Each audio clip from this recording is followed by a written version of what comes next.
वंदे मातरम। मैं हूं आपके साथ ऋतु भंडारी और आप देख रहे हैं नेटवर्क 10 की खास पेशकश चुनावी अखाड़ा। और चुनावी अखाड़े की टीम आज आ पहुंची है जनकपुरी।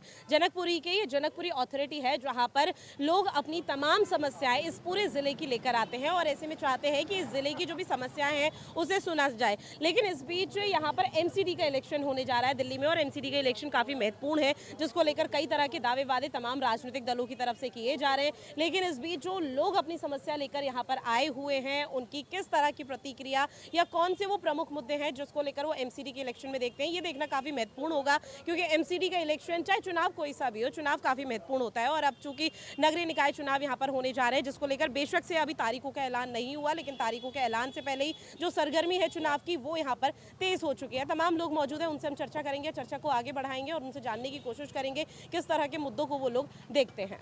एमसीडी इलेक्शन के बारे में ही आप बताइए जी।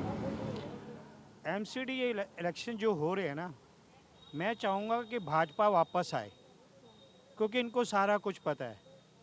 क्योंकि पंजाब में अभी हाल फिलहाल में एक चुनाव हुए थे, ग्रामीण स्तर के चुनाव, तो उस दौरान आम आदमी पार्टी का चयन किया गया। एक्चुअली क्या उन लोगों को सिर्फ दिखाया गया बिजली फ्री दे रही है आपको, स्कूल का फ्री दे रहे हैं। अगर देश फ्री में चलेगा तो तरक्की कहाँ क्या जाएगा। आज कई लोगों के कारोबार बंद हो गए हैं, आज कई लोगों के कारोबार बंद है, रोटी खाने के लिए घर पे पैसे नहीं है। क्या केजरीवाल उनको देगा 3-3 हजार रुपये? मतलब ये समझ के चले कि फ्री का लॉलीपॉप दिखाकर झांसा दिया जा रहा है। फ्री का लॉलीपॉप नहीं, फ्री करके उनको भ्रष्टाचार और गुंडागर्दी, चोर चक्की ये बना रहे हैं, उनसे मेहनत नहीं करवा रहे। और मेरे सहयोगी यहाँ पे राजकुमार चौधरी जी भी मेरे साथ मौजूद है। लगातार हम हर वार्ड का यहाँ पर जायजा ले रहे हैं किस तरह के यहाँ पर महत्वपूर्ण मुद्दे हैं। ये जनकपुरी एक महत्वपूर्ण क्षेत्र माना जाता है, ऐसे में तमाम मुद्दों को लेकर हमने देखा कि किस तरह से मुद्दे यहाँ पर सामने आ रहे हैं। लेकिन इस बीच इस क्षेत्र के बारे में और किस तरह की जानकारी? बिल्कुल ऋतु, हम लोग जिस सेंटर पर खड़े हुए हैं, ये सेंटर हर जिले में एक सेंटर होता है जहाँ पे रजिस्ट्रेशन होता है। रजिस्ट्रेशन मतलब जहाँ पे प्रॉपर्टी की रजिस्ट्री होती है, उसके अलावा तमाम तरह के सरकारी दस्तावेजों के लिए यहाँ पे लोग आते हैं अपनी समस्याओं को लेकर। और पूरा जितना भी जनकपुरी ज़िला है उस ज़िले के तमाम लोग आते हैं। यहाँ पे बहुत सारे वकीलों से बात हुई, उन वकीलों से निवेदन किया तो वो अपनी बातों को रखेंगे। और एक बहुत महत्वपूर्ण बात जो निकल के आई ऋतु यहाँ पर बातचीत करने के दौरान, कि लोग खुल के बोल रहे हैं। और बहुत सारी, क्योंकि एमसीडी और यहाँ, क्योंकि यहाँ शिक्षित लोग हमें कहीं ना कहीं मिलेंगे जो लेमैन है उससे थोड़ा सा ऊपर हटके, जो सिस्टम को समझते हैं, जो कानून को समझते हैं। तो मैं आपसे निवेदन करूंगा कि एक बार सीधे, ये वकील हैं, इन वकीलों से एक बार वार्ता करने का। बिल्कुल, यहाँ पर तमाम अधिवक्ता मौजूद है जिनसे हम जानने की कोशिश करते हैं। सर, सबसे पहले तो आपसे यही जानेंगे कि एमसीडी के इलेक्शन है, किस तरह की सरगर्मी आप लोग देख रहे हैं दिल्ली में? एमसीडी के अंदर लोग बाग जो है बीजेपी की ओर ज़्यादा आकर्षित हैं। काफ़ी काम हुआ भी है और हमारे जो विधायक वगैरह थे उन्होंने जो है काउंसलर वगैरह थे उन्होंने काफ़ी काम खींचा है यहाँ पे। सर, पिछले 5 साल में क्या विकास हुआ? 5 साल में दिल्ली का काम जो है ना सारा ठप हो गया है। रोड इतनी ख़राब है कि आई एम 77 ईयर ओल्ड, जब रोड पे चलते हैं आज रिक्शा स्कूटर हैं जी, और गड्ढे शरीर में ऐसे दर्द कर देते हैं बहुत ज़्यादा। So this is the dangerous thing the Delhi government is doing. सबसे मेन यहाँ पर अगर जाना जाए कि जिम्मेदार कौन है, तो इसमें जिम्मेदार हमारा दिल्ली का सरकार है। वो दिल्ली का सरकार एकदम यहाँ पे शराबों का यहाँ पूरा फ्री में ठेका, दारू फ्री में दे रहा है, लोग बर्बाद हो रहा है और दारू पीने के लिए प्रलोभन भी दे रहे हैं। इसलिए हम इस सरकार को हम किसी भी तरह से रखना नहीं चाहते हैं। ये सरकार बहुत ही निकम्मी सरकार है, कोई भी डेवलपमेंट का काम नहीं कर रहा है। इसलिए ये सरकार दिल्ली जैसे जो देश की राजधानी है उसको मैंने कर दिया है, कबाड़ खाना बना दिया है। सर, आप लोग देश के एक महत्वपूर्ण जो जिम्मेदार इंसान है उसमें कहलाए जाते हैं। इस बीच अगर शिक्षा, स्वास्थ्य या फिर तमाम जो ज़रूरत की चीज़ें हैं उन पर नज़र डालें तो वो किस तरह से, क्या बेहतर हो रही है? नहीं, वो भी बेहतर नहीं हो रहा है। महंगाई बहुत बढ़ गई है, महंगाई तो है, लेकिन हाँ फिर भी महंगाई है तो आदमी इतना लेगा। पहले सबसे पहले हम राष्ट्र को बचाएंगे। राष्ट्र को बचाने के लिए मोदी जी ने बहुत बड़ा काम किया है। पूरे विश्व के पैमाने पर आज इंडिया जो है सो सर मैंने सीना तान के खड़ा है। इससे हम संतुष्ट है, चाहे हमें महंगाई हो तो उससे असर नहीं पड़ रहा है। ठीक है सर, एमसीडी के इलेक्शन की तारीखों का ऐलान नहीं हुआ लेकिन सरगर्मी तेज होती जा रही है। शिक्षा व्यवस्था को किस तरह से आप देखते हैं? शिक्षा व्यवस्था पे कोई ज़्यादा जो ध्यान नहीं है गवर्नमेंट के, इसमें केजरीवाल की विफलता हो रही है। और लेकिन देखा जाए तो उससे ज़्यादा मोदी जी ने बहुत अच्छा काम किया है, उसके लिए मोदी जी को बहुत गिरफ्तार की जाएगी। तमाम दिल्ली सरकार की विफलताओं के बीच आप जो यहाँ पर जागरूकता फैलाई जा रही है, चाहे कोविड को लेकर हो या किसी भी चीज़ को लेकर हो, उसे किस तरह से देखते हैं? क्या वाकई में सुचारू रूप से किया जा रहा है काम? नहीं किया जा रहा है। वैसे कोविड के बारे में सही हो रहा है, अच्छा काम हो रहा है, ऐसी बात नहीं है। सबको किसने, दिल्ली या केंद्र? नहीं, दिल्ली सरकार का काम है ये, केंद्र तो अब उसका काम है देने का, इंजेक्शन देने का, केंद्र राज्य सरकार का काम उसको फॉलो करने का। तो हो रहा है, टीके लग रहे हैं सब लोगों को, ऐसी बात नहीं है। ठीक है सर, पिछले 5 साल का विकास। देखिए, विकास तो कोविड के कारण ब्रेकडाउन ही हो गया था। 2 साल तो कोविड ने बहुत मार मारी। जिस तरह से इंडिया ने ओवरऑल हैंडल किया as compare to other part of the world, बहुत बढ़िया से मोदी जी ने एक्सेप्ट डोज 1 महीना जो अप्रैल मई का गया था सेकेंड वेव में, उसको छोड़ के बहुत अच्छा हैंडलिंग हुई। बट सेकेंड वेव में हाँ, मैं मानता हूँ ऑक्सीजन की कमी रही, हॉस्पिटल में बेड नहीं मिले, but there are lot of challenges. Death rate बहुत ज़्यादा था, मोर्टेलिटी बहुत ज़्यादा रही और रिस्क फैक्टर इतना ज़्यादा था और उस वेरिएंट का सिवियरिटी किसी को पता नहीं था और उसका स्प्रेड भी बड़ा फास्ट हुआ, जिसको गवर्नमेंट, कोई भी गवर्नमेंट, चाहे दिल्ली गवर्नमेंट हो या स्टेट गवर्नमेंट हो या सेंट्रल गवर्नमेंट हो, अपने लेवल पे जितना बेस्ट कर पाई, लेकिन काफ़ी डैमेज कर गई इस बार जो है। बट आगे इस भगवान से प्रार्थना ऐसा कोई वेरिएंट आए ना और सुचारू रूप से व्यवस्था भी चले और हमारे देश का विकास, चाहे स्टेट हो चाहे सेंटर हो, दोनों मिल के, आम आदमी का तो भला उसी में है। बिल्कुल, आम आदमी का भला उसी में है, जिसको लेकर यहाँ पर तमाम तरह के जो दावे वादे किए जा रहे हैं ताकि वो उस धरातल पर यहाँ पर पूरे हो सके। लेकिन इस बीच कई तरह की तस्वीरें ऐसी आती हैं जो वाकई में काफ़ी चुनौतीपूर्ण मतदाताओं के साथ साथ राजनीतिक दलों के लिए तो होती है, क्योंकि तमाम राजनीतिक दल है, तमाम राजनीतिक दलों की तरफ से हर तरह की यहाँ पर प्रक्रिया, हर तरह की कोशिश की जाती है। लेकिन इस बीच समझने की बात यह है कि आम आदमी पार्टी, बीजेपी, कांग्रेस, जो त्रिकोणीय मुकाबला तमाम वार्डों में देखा जा रहा है, उसको लेकर समस्याएं उत्पन्न हो रही है। लेकिन इस बीच महिला मतदाता है, वो किस तरह से देखता है? मैम, एमसीडी के इलेक्शन नज़दीक है, क्या क्या मुद्दे आप देखती हैं? कुछ भी नहीं देखते हम तो। कुछ तो मुद्दे होंगे जो आप चाहती हैं कि वो विकास हो। कोई विकास करता ही नहीं है। हमारे यहाँ का तो एमएलए ऐसा है कि जो वो वोट जीत जाता है फिर आता ही नहीं है गलियों में, न देखता है कुछ। और क्या। मैम, आप किस तरह के मुद्दे देखते हैं? मैम, अभी हम दिल्ली में जल्दी आए हैं, अभी हमें फिर भी कुछ तो मुद्दा होगा, क्योंकि एक महिला होने के नाते आपकी जिम्मेदारी सबसे ज़्यादा बढ़ जाती है। जहाँ महिलाओं को अधिक सपोर्ट मिले वही हमारे लिए बेटर होगा। महिला सुरक्षा, आप दिल्ली में कितना समय हो गया आपको? लगभग 5 साल से हम यहाँ पे हैं। तो 5 साल कोई कम नहीं होता। 5 साल में एक सरकार का तख्ता पलट हो जाता है और ऐसे में एमसीडी में जिस तरह से अभी बीजेपी राज कर रही है, अब क्या बदलाव की बयार बहनी चाहिए? नहीं, जो अभी प्रेजेंट टाइम पे वो सही है। महिला सुरक्षा को लेकर क्या कहना है? सही है हमारे लिए। तो देखिए, अलग अलग प्रतिक्रिया सामने आ रही है, मिला जुला असर इसको कहा जा सकता है। मैम, मेरा ये कहना है कि सबसे पहले एमसीडी के अंदर ये जो सरकार है, ये करप्ट सरकार है, जो कि हमारे विकास के स्तर को कुछ भी नहीं देखती। ना तो रोड, ना नाली, ना सीवर, ना पानी, कुछ नहीं। और बहुत बुरा हाल है पूरी दिल्ली के अंदर। तो दिल्ली के अंदर किस तरह की स्थिति सामने आ रही है वो यहाँ पर देख रहे हैं। तो देखिए, यहाँ पर जिस भी तरह के रिएक्शन की हम समझने की कोशिश की जाए, चाहे शराब का मुद्दा हो, पानी, नाली और बिजली और तमाम मुद्दों को लेकर यहाँ पर बात रखनी तो ज़रूरी है। लेकिन इस बीच ये महत्वपूर्ण हो जाता है कि तमाम राजनीतिक दलों के पास जब ये इस तरह की बातें जाती है कि इस तरह के परेशानी यहाँ पर मतदाताओं को हो रही है, उसके बाद भी किसी तरह का धरातल पर कोई असर नहीं पड़ता। सर, एमसीडी के इलेक्शन को कैसे? सर, एमसीडी के इलेक्शन के लिए सिर्फ यही कहना चाहूँगा, जो शराब का होता है इन्होंने ओपन कर दिया, पैसे जाती, ब्लैक में जाती, किसी तरह जाती, एक के साथ एक फ्री कर रखा है इन्होंने। तो आगे मतलब शराब को बढ़ाया इन्होंने, घटाने की वजह से बढ़ाया इन्होंने। सर, शिक्षा, स्वास्थ्य में किस तरह का बदलाव? हवाबाजी ज़्यादा है, बदलाव उतना दिखाई नहीं दे रहा है।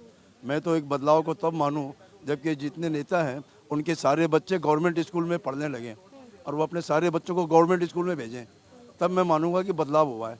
और वो अपना सारा इलाज सरकारी अस्पतालों में करवाएं, तब मैं मानूंगा बदलाव हुआ है। खाली भाषण देने से बदलाव नहीं होता। हालांकि केजरीवाल सरकार की तरफ से सर ये कहा जाता है कि जो सरकारी स्कूल है वो वर्ल्ड क्लास हो चुके हैं और उसके बावजूद भी अभी भी अपने बच्चों को कोई सरकारी स्कूल में नहीं भेजता। ऐसा है, केजरीवाल जी जो कह रहे हैं काफ़ी चेंजिंग उन्होंने की है और हम आगे उम्मीद करते हैं वो करें कुछ काम।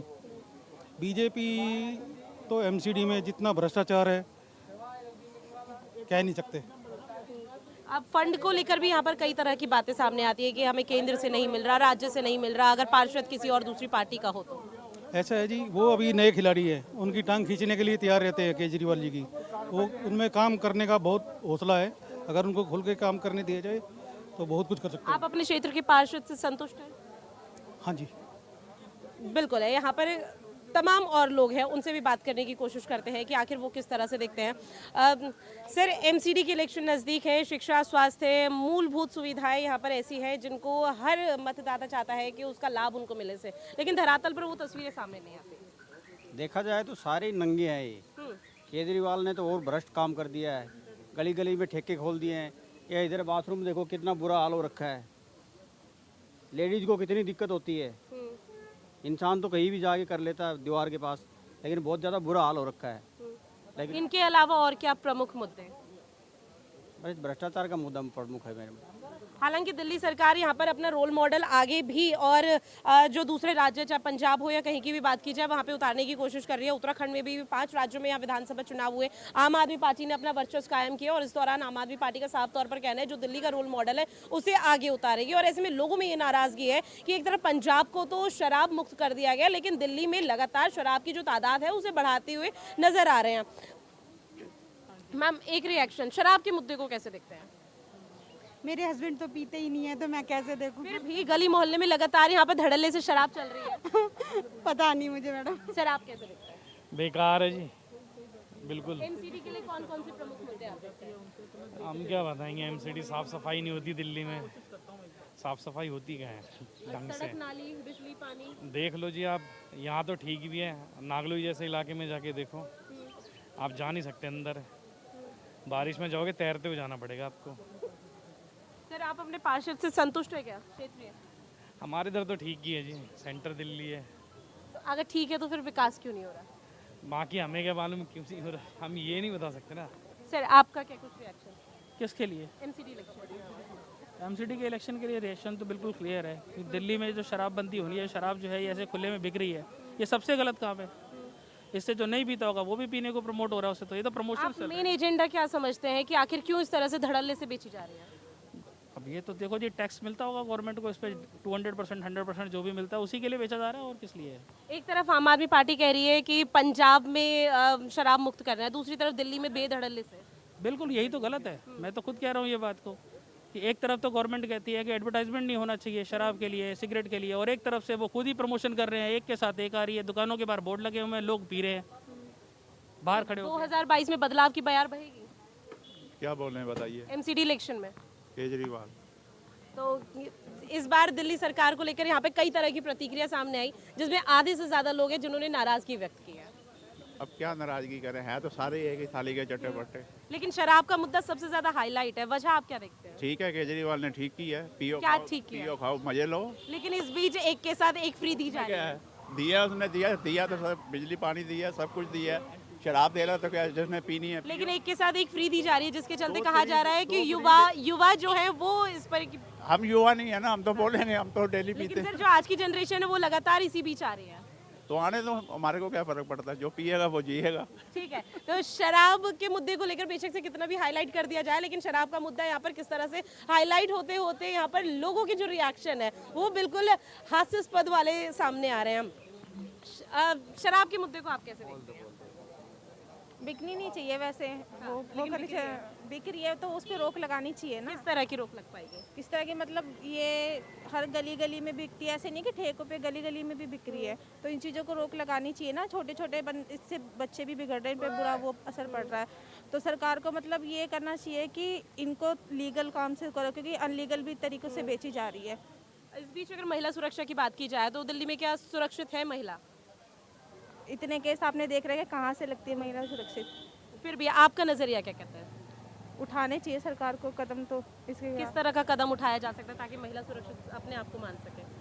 मतलब इनके लिए ये है कि कानून सख्त से सख्त बनाए, ताकि मतलब जैसे अगर रात को भी निकलती है तो एक ये डर ना रहे लड़कियों के बीच में कि हम रात को निकल रहे हैं, हमारे साथ कुछ गलत हो जाए, तो ये खौफ हटना चाहिए। अभी ये कह रहे हैं ना महिला की सुरक्षा, महिला अभी हमारे यहाँ का केस है, हमारी भांजी का उल्टा, उन्होंने एक फ़ोन छीनने का, इंदरपुरी में एक जेब कतरे ने फ़ोन छीन के भागा, उल्टा मेरी भांजी ने पकड़ा उसको, तो कुछ नहीं, और हमें 5-6 दिन से थाने में इतना तंग करा, थाने में दौड़ाया गया, कोर्ट से मोबाइल छुड़वाने पड़े, और ये बस अब बंदा कौन केस करेगा इन चीज़ों पे? तो महिला क्या जिम्मेदार किसे समझे फिलहाल? पुलिस वालों को, कानून है। प्रशासनिक अमला यहाँ पर, अगर पुलिस प्रशासन काम नहीं कर रहा, कहीं और शिकायत की? नहीं, और कहीं नहीं करी। थाने में भी गए तो थाने में वही है, फ़ोन जमा करवा लिया बच्ची का और फिर कोर्ट से फ़ोन छुड़वाने पड़े। पुलिस वालों का कुछ नहीं था, उन्होंने झूठी एफआईआर लिखी है कि तुम हमको बोलना कि हमने फ़ोन छुड़वाया, जबकि उसने बहन ने खुद ही लिया था। खुद दौड़ के पकड़ा उस बच्ची लड़के को। भाई ये मास्क पहन रखा, अब कौन किसको पहचानता? अब मैंने मास्क पहन रखा, मेरे को भी पहचान पाएगा? अब अम्मी को दौड़ा रहा है, थाने में आके पहचानो भी कौन है, कैसे पहचान लेंगे हम भाई ये बंदा था? क्योंकि आजकल मास्क ऐसी चीज़ हो गई है। बिल्कुल सख्त कदम यहाँ पर नहीं उठाए जा रहे कानून को लेकर, लेकिन इस बीच और भी महिलाएं, आप किस तरह से सुरक्षा व्यवस्था को देखती हैं? ये हमारी बच्ची है, जो हमारी बच्ची के साथ हुआ, हम नौकरी छोड़ के अपना ड्यूटी छोड़ के और कोर्ट कचहरी के धक्के खाने पड़े। तो ऐसा कौन करना चाहेगा कि हमारी नौकरी भी छूट जाए और हम कोर्ट कचहरी के धक्के खाएं? तो इसलिए इन चीज़ों पे बहुत सख्त लापरवाही है कि कोई पुलिस वाले अपना कोई काम नहीं करते ईमानदारी। कानून व्यवस्था सख्त नहीं है, इसका जिम्मेदार कौन? इसका सरकारी है और कौन हो सकता है? दिल्ली है, केंद्र? केंद्र है, केंद्र की सरकार है। तो देखिए, कानून व्यवस्था यहाँ पर सख्त कदम नहीं उठाए जा रहे हैं और उसको लेकर लोगों की जो नाराजगी है वो यहाँ पर देखी जा सकती है। इस बीच साफ तौर पर यह भी कहा जा रहा है कि जो कानून व्यवस्था है उसे वाकई में यहाँ पर और सुदृढ़ होना चाहिए, क्योंकि कई तरह के मुद्दे हैं जिसको यहाँ पर उठाता हुआ हर कोई नजर आ रहा है। लेकिन इस बीच सुरक्षा व्यवस्था या फिर रोजगार की बात कर ली जाए, इसके साथ ही हेल्थ चेकअप, क्योंकि मोहल्ला क्लिनिक भी आसपास के क्षेत्र में नहीं नजर आ रहा और दिल्ली सरकार की तरफ से तमाम तरह के दावे वादे यहाँ पर किए जाते हैं। हर राजनीतिक दल की तरफ से यहाँ पर एक घोषणा पत्र तक जारी दिया जाता है जिसमें कई वादों को मेंशन किया जाता है, लेकिन उस मैनिफेस्टो को धरातल पर किस तरह से उतारा जाता है उसकी बानगी दिल्ली के अलग अलग वार्ड से देखने को मिल रही है। फिलहाल हमारी खास पेशकश में इतना ही। आप बने रहिए नेटवर्क 10 के साथ। जय हिंद।